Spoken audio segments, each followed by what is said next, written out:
Madame, mademoiselle, monsieur, bonjour. Je vous remercie pour votre fidélité à notre émission La pensée et les hommes. Alors ça, c'est pas un scoop que je vais vous dire. Le monde change, le monde devient de plus en plus complexe. Ceux parmi vous qui sont nés dans les années 50, dans les années 60 du XXe siècle ont vu considérablement l'univers changer. Alors, en quoi change-t-il? Comment change-t-il? Vers quoi allons-nous? À quoi devons-nous être attentifs? Eh bien, nous allons essayer de répondre à ces questions après notre générique.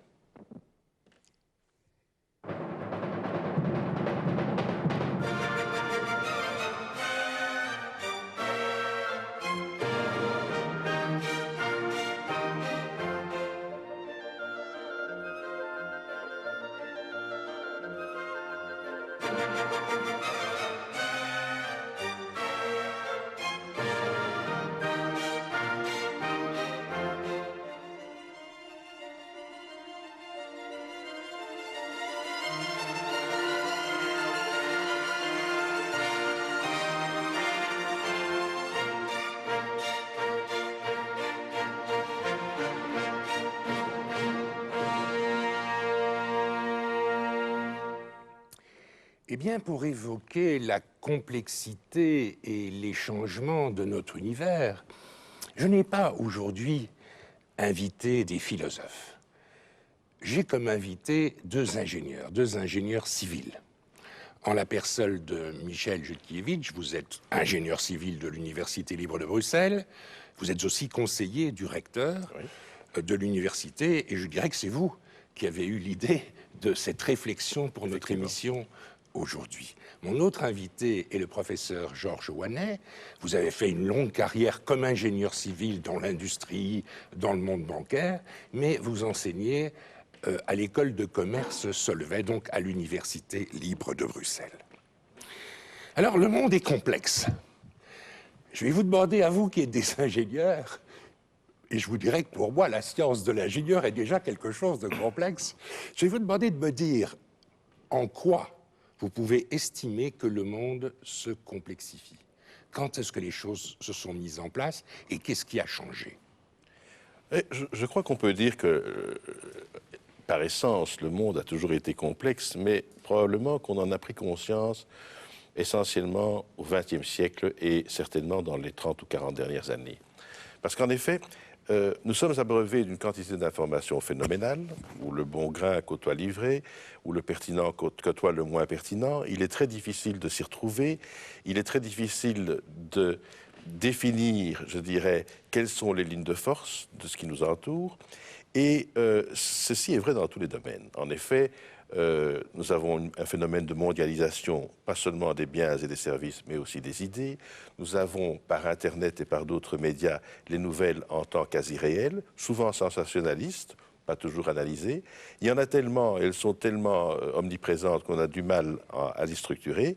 Et en fait, je pense que le commun des mortels, que nous sommes tous dans des domaines qui ne sont pas des domaines de notre expertise, sommes dépassés. Et devant ce sentiment de dépassement face à la complexité, c'est-à-dire à des phénomènes qui évoluent en permanence et dont l'évolution même génère des modifications internes, donc le système, on tire en fond, on peut dire, sur une cible mouvante, nous sommes amenés à l'une ou l'autre position. Une position, c'est la résignation, en disant c'est comme ça, c'est une fatalité, ça sera toujours pire et il n'y a rien à faire, on se replie sur soi. Une deuxième possibilité, c'est peut-être de chercher une solution dans la spiritualité, la religion, une croyance, une foi qui nous exonère de devoir trop réfléchir et à laquelle on peut confier ses inquiétudes, ou une troisième voie, qui est peut-être une voie, en tout cas celle que je privilégie, et je pense mon collègue Georges Ouanet également, c'est la voie de la réflexion, c'est la voie de l'acceptation de la complexité du monde, et ça ne va probablement pas s'arranger, et d'essayer de mettre en place une discipline de pensée, des méthodes d'analyse pour essayer d'en tirer parti, et non pas de prévoir le futur, car personne n'en est capable, mais d'anticiper des futurs possibles, des futuribles, comme le dit une revue française de ce nom, pour se préparer à ce qui pourrait arriver dans tous les domaines de la vie, depuis les problèmes géopolitiques jusqu'à l'énergie, en passant par le climat, la mondialisation du crime, tout ce qu'on peut imaginer aujourd'hui et qui nous entoure souvent de manière un peu menaçante. J'aimerais vous poser quand même une petite question d'ordre historique. Je pense que cette compréhension du changement et de la complexité des choses, elle est un peu fonction de l'âge des individus. Moi, j'ai un petit garçon de 11 ans, il connaît le GPS, il connaît le GSM, il connaît Google, Internet, Absolument. etc. Il n'a pas conscience comme moi, qui suis né au XXe siècle, de tous ces changements. J'ai eu un jour un patron qui décrivait très bien notre génération en disant « nous sommes la génération des 0000 ». Alors on lui demandait d'expliquer. Et il dit quand il y a une panne d'électricité, tous les appareils que nous avons dans la maison se mettent à clignoter 0000. Et nous, il nous faut un manuel pour reprogrammer chaque appareil, et parfois encore avec difficulté. Et très clairement, nos enfants, et probablement encore nos petits-enfants derrière, n'auront pas besoin de manuel. Ils tripotent, ils jouent. Il n'y a aucun et ils problème. remettent les Il n'y a choses en aucun place. problème. Mais pour peut-être un peu mieux expliquer d'où vient cette complexité, je crois que le XXe siècle joue quand même il y a un rôle absolument particulier. Au début du XXe siècle, on a des ruptures fondamentales, que ce soit en sciences, théorie des quanta de Planck, bon, je ne vais pas rentrer dans les détails, la relativité d'Einstein, bien sûr, mais en art. En art, il y a le cubisme qui apparaît. Une guitare, un enfant reconnaît une guitare cubiste, il n'y a aucun problème. Mais ce n'est plus la guitare telle qu'on la représentait dans la période précédente, le décaphonisme en musique qui fait fi de la mélodie. Donc, il y a une remise en question fondamentalement de l'espace. C'est intéressant ce que vous dites, parce que vous êtes un ingénieur, donc un homme de science, je dirais de science et de technique, et vous mettez en rapport cette brusque ou rapide modification de la civilisation au début du XXe siècle. Vous dites que ce n'est pas seulement dans les techniques et dans les sciences, c'est aussi dans les arts. Alors ça, c'est extrêmement intéressant. Et donc, c'est un phénomène plus de société. Et alors, ce qui est assez extraordinaire, c'est qu'il y a un certain nombre de phases. Évidemment, il y a un continuum dans tout cela. Mais je vois une autre période tout à fait fondamentale qui est l'avènement de l'informatique.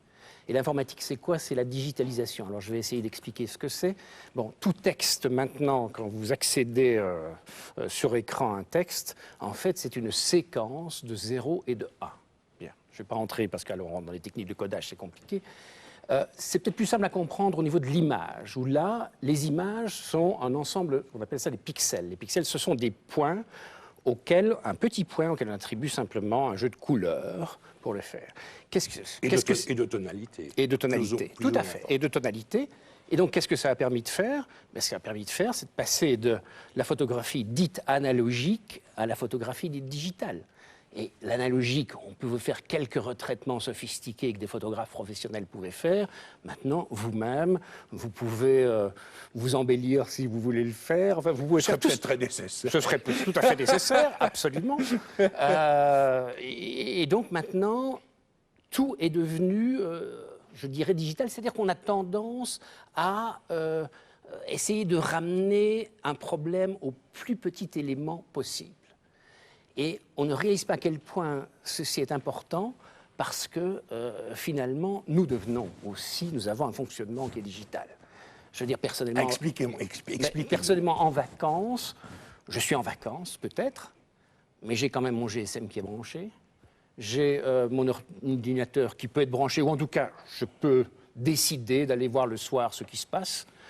Donc, je veux dire, mon espace-temps n'est plus organisé comme il y a 20, 30, 40 ans. Ce ne sont plus des vraies vacances, Mais autrement dit. est-ce que ce ne sont plus des vraies vacances ou tout simplement c'est un mode de fonctionnement différent? Donc là, cette notion, quand est-ce que je travaille, quand est-ce que je suis en vacances? Au travail, je peux aussi avoir des interruptions de type vacances, en fait. Donc je peux très bien avoir cela. Et je voudrais terminer par une troisième chose qui me paraît fondamentale, c'est les produits de ce qu'on a appelé la bulle Internet. La bulle Internet a été évidemment une explosion et qui a donné des dégâts financiers, mais qui a sorti des outils absolument extraordinaires. Et je crois que nous sommes tous familiers, en tout cas avec des Google ou équivalents.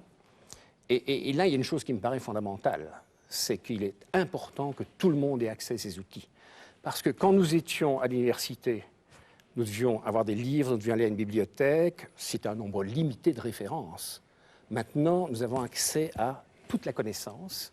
Chez soi, à votre domicile. Et donc, le problème de l'éducation n'est plus d'aller chercher le bon bouquin le bouquin, enfin l'information, on peut la trouver chez soi, mais c'est de la trier. Et c'est tout à fait un autre mode d'enseignement. Tout ça parce que l'information, c'est elle-même, j'utilise le mot digitalisé, c'est-à-dire elle devient un élément à partir duquel je dois rebâtir un nouvel espace qui peut être mon espace à moi. D'où la complexité dans laquelle on est. Et plus j'approfondis, plus je parviens à comprendre les phénomènes, plus ma complexité s'accroît.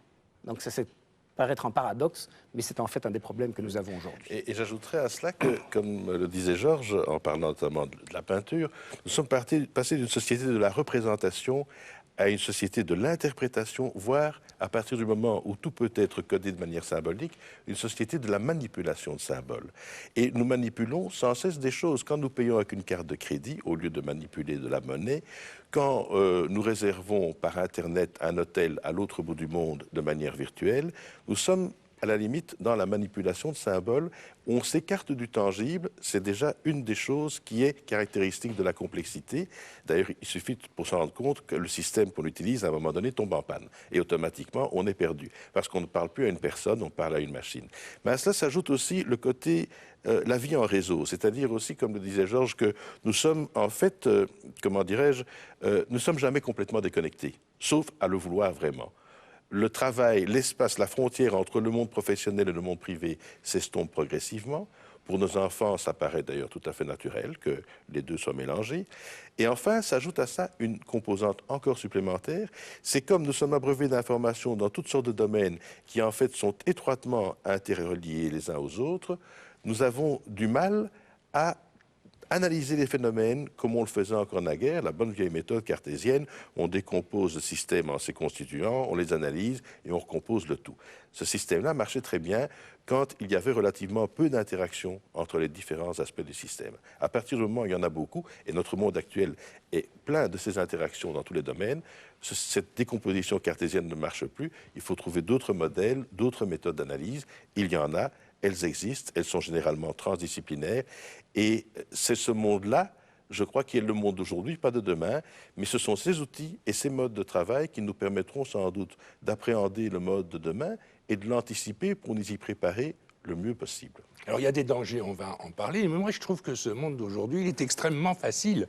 Quand j'avais 15-20 ans, que je voulais prendre le train, je devais prendre l'indicateur du chemin de fer, voir si c'était la bonne édition, éventuellement téléphoner à la gare. Aujourd'hui, je vais sur Internet, je sais l'heure du train, à quelle gare, je connais le prix. Je peux même réserver mon billet. C'est extraordinaire. Moi, Et maintenant, imprimer mon ticket. Et imprimer, bien sûr, son ticket. Je trouve ça extraordinaire. Moi, je suis très content de tout ce qui se passe. C'est fabuleux. C'est un fait que nous avons, je dirais que notre niveau de confort et d'interactivité est à l'égal du niveau de vulnérabilité. C'est-à-dire qu'à partir du moment où il fallait aller à la gare pour acheter un billet de chemin de fer, puisque c'est l'exemple qu'on a cité, il fallait aller à la gare, il y avait une personne derrière le guichet, à moins que la personne ne soit pas là et qu'elle n'ait pas de remplaçant, la transaction se faisait, un billet se changeait contre de la monnaie. Il y a pire, il fallait faire la queue. Il fallait faire la queue. Maintenant, tout ça se passe plus vite, mais il ne faut pas qu'il y ait une panne de serveur. Il ne faut pas que votre fournisseur de services informatiques, Internet, tombe en panne. Il ne faut pas qu'il y ait une panne de courant. L'électricité. Il ne faut pas qu'il y ait, par exemple, une panne au milieu d'une transaction. Parce que quand vous avez donné votre numéro de carte de crédit, est-ce que c'est déjà enregistré? Est-ce que ça va être débité ou pas? Le doute s'installe. Donc, la vulnérabilité existe, le confort également, mais la vulnérabilité existe. Et nous sommes de plus en plus dépendants de réseaux de toutes sortes, que ce soit les réseaux électriques, les réseaux informatiques, etc., etc., etc. Et donc, tout ça n'est pas un monde moins plaisant qu'avant, que du contraire, par certains côtés, il est certainement plus facile, plus confortable, plus commode, mais gérer cette complexité sans cesse croissante et cette dépendance sans cesse croissante que nous avons par rapport à toute une série de systèmes d'assistance qui nous facilitent la vie, demande une anticipation, une capacité de prévision, de prévoyance qui était moins nécessaire auparavant. Oui, enfin, c'est quand même facile. Hein. Si j'ai envie de voir Georges Brassens interpréter une chanson, je vais sur un site musical, je peux choisir la chanson et je vois mon interprète favori jouer la chanson. Bien évidemment, mais là, on soulève une autre problématique qui est, et pour les gens de notre génération, c'est encore vrai, pour les plus jeunes, pas du tout, quand je vois certains de mes enfants ou des amis de mes enfants qui me disent, j'ai sur mon MP3, sur mon iPod, puisque bon, c'est le modèle le plus fréquent, 3000 chansons. pour des gens de notre génération, c'est inquiétant parce qu'on se dit qu'est-ce qui se passe si on perd l'iPod? Et que choisir Oui, par les oui. 3000. D'abord, et c'est à telle enseigne qu'il existe un système pour les présenter de manière aléatoire, parce que sinon on écoute toujours les mêmes. Mais en plus, cet élément qui est tout petit, si on le perd, on perd tout. Nous sommes encore d'une génération où il y avait, je ne parle même pas des vinyles, quoique, on les a connus, mais les CD, on prend un CD, etc. Perdre toute sa discothèque, ça relève quand même de l'exploit. Perdre un MP3, c'est très facile, on perd 3000 chansons. Donc, c'est très facile, on peut télécharger, on peut avoir des outils qui nous facilitent considérablement la vie, mais c'est au prix d'une certaine vulnérabilité. Alors ici, nous sommes dans le ludique, dans la distraction, mais dans d'autres domaines, ça peut prêter à plus de conséquences. Il est clair que notre dépendance au réseau électrique, au réseau informatique, notamment, je pense, à toutes les transactions de banque et d'assurance, dont nous sommes tous tributaires, parce qu'enfin, les banques, on les contacte régulièrement en ligne pour faire toutes sortes d'opérations. Imaginons, dans un pays ou dans un continent comme l'Europe, une très longue panne de courant ou une très longue panne de réseau informatique, et c'est notre monde entier qui s'arrête pendant tout un temps, avec toutes les conséquences, certaines plutôt comiques que tragiques, mais certaines peut-être tragiques. Donc, cette complexité fait qu'on est obligé, on est amené à mettre en place des garde-fous et des processus qui n'existaient pas auparavant. Il y a vraiment une mutation de société. Ça n'est pas nocif, ça n'est pas néfaste, mais comme c'est différent, il faut agir et se préparer différemment. Oui, il faut agir et se préparer différemment, ça veut dire qu'il faut être apte au changement. Et je crois que c'est un peu le thème qu'on voulait débattre, c'était complexité et changement. Tout à fait, oui. Du débat que nous avons jusqu'à présent, je crois que nous ne sommes pas trop mal adaptés au changement à titre individuel, puisque nous parvenons quand même à utiliser un ordinateur. Nécessité fait loi. Nécessité fait loi. Mais il y a quand même un certain nombre de, je dirais, d'activités dans la société qui, me semble-t-il en tout cas, devrait se poser la question, est-ce qu'il n'y a pas lieu de changer la manière de fonctionner? Oui, la société aussi a changé. Nous avons observé depuis 40-50 ans la chute, le déclin des idéologies. Certains diront peut-être à regret qu'aujourd'hui l'idéologue, c'est l'ingénieur informaticien. Qu'est-ce que vous en pensez de cette transformation profonde de la société sur le plan philosophique et politique? Bon, effectivement, la chute d'idéologie, il y a un livre célèbre de Fukuyama qui est la fin de l'histoire, qui dit que le communisme ayant disparu, c'est un peu la fin de l'histoire. Ce qui, pour moi, crée un problème. Il y a eu un autre livre célèbre juste après, qui était Le choc des civilisations de Huntington, qui dit, mais tout n'est pas fini, ce n'est pas parce que le communisme a disparu, en tout cas, le communisme tel qu'on l'a connu, notamment au niveau russe, a disparu, que pour ça, c'est la fin de l'histoire. Non, mais si le communisme disparaît, certains disent, ont-ils tort, ont-ils raison, j'en sais rien, que nous sommes livrés à l'impérialisme des banques, à l'impérialisme libéral. Ou à l'impérialisme du marché. Ou du marché. Du marché. Hein. Et je crois qu'il y a un double problème. Là. Il y a le problème du marché, d'une part, et il y a le problème du manque d'idéologie, d'autre part, d'un point de vue politique. Alors, le marché, il y a eu ce qu'on appelle la révolution reagano-thatchérienne, qui était probablement tout à fait utile à l'époque, parce que nous avions des systèmes complètement sclérosés, qui ne parvenaient plus à avancer, en particulier en Angleterre, par exemple. Et donc, avoir un électrochoc de ce type-là, c'est très bien. Mais le prolonger trop longtemps et supposer qu'Adam Smith, avec sa main invisible, la thèse de la main invisible, va parvenir finalement à amener un monde meilleur parce que l'intérêt individuel va faire que l'intérêt collectif va aussi se développer, je crois qu'avec la crise au milieu de laquelle nous sommes, et en particulier tous les excès au niveau de la finance, montrent qu'on arrive à une espèce de cul-de-sac à ce niveau. Et donc, tout le monde politique vous parle qu'il faut réguler, qu'il faut notamment réguler la finance. Fondamentalement, on en est très loin. On a sauvé des banques. Ça viendra. On peut espérer que ça viendra. Les sursauts économiques de l'an dernier vont quand même on peut espérer que ça viendra. Vous lisez, je lis pas mal de choses sur le sujet. Oui. Les gens tout à fait experts dans le domaine disent qu'on n'a pas beaucoup avancé. Ce n'est pas limiter le bonus de trader qui va résoudre le problème. Goldman Sachs, tant qu'il a l'opportunité, parce qu'il a recruté les meilleurs dans les activités, tant qu'il a l'opportunité de faire les bénéfices qu'il fait, il le fera.